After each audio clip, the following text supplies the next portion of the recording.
दुनिया की दो सबसे बड़ी अर्थव्यवस्थाओं के बीच टकराव होने से एक बार फिर टल गया है और इस बार भी फिर से वजह है खुद अमेरिकी राष्ट्रपति डोनाल्ड ट्रंप।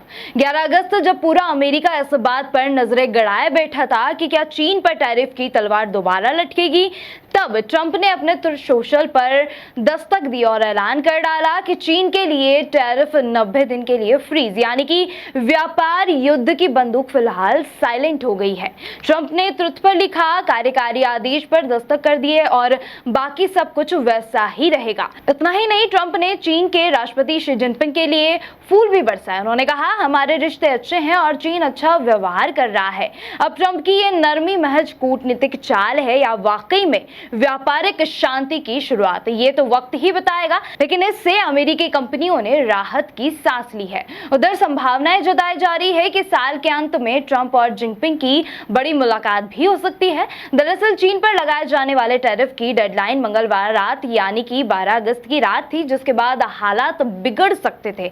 ऐसे में अगर चीन पर टैरिफ लगाया जाता तो अमेरिका चीनी आयात पर पहले से 30% से ज्यादा टैरिफ लगा सकता था और बीजिंग भी चीन को होने वाले अमेरिकी निर्यात पर शुल्क बढ़ाकर जवाबी कार्रवाई कर सकता था। लेकिन ट्रंप के समय बढ़ाने के बाद अब दोनों देशों को अपने मतभेद सुलझाने का समय मिल गया है। इसी पर अमेरिकी चीन व्यापार परिषद के अध्यक्ष सिन स्टीन ने इसे महत्वपूर्ण विराम बताते हुए कहा, अमेरिकी कंपनियों को उम्मीद है कि इससे चीन में उनकी बाजार पहुंच में सुधार होगा और कंपनियों को मध्यम और दीर्घकालिक योजनाएं बनाने के लिए आवश्यक निश्चितता मिलेगी। बता दें, जून में हुई डील के तहत अमेरिका ने चिप और पेट्रोकेमिकल तकनीक पर लगाए गए प्रतिबंध हटाए और बदले में चीन ने अमेरिकी कंपनियों को रेयर अर्थ मटेरियल्स की आसान पहुंच दी। अब सवाल यह है कि यह स्थायी समाधान की तरफ बढ़ते कदम है या फिर कोई चाल। और वहीं ट्रंप की नजर ब्रिक्स पर भी है, जो